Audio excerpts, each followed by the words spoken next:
God aften og velkommen til Kulturprogrammet.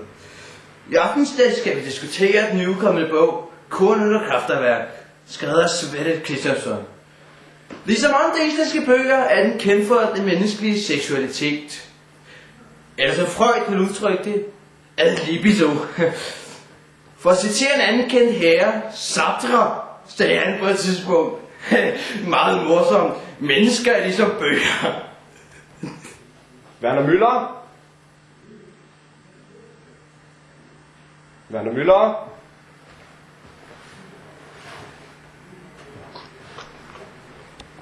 Bogen blev også flittigt læst af Poul Schlüter. Poul Schlüter, den gamle mand. Den er jo genial. Nu må du kraftigt høre op der. Hvorfor? Werner Müller? Verdens analyse, vi siger, at nu er det fase. Den anale fase. Så jeg læste det højt. Det var en genial bog. Jeg har skrevet mange andre bøger. Nej, hvor er den henne?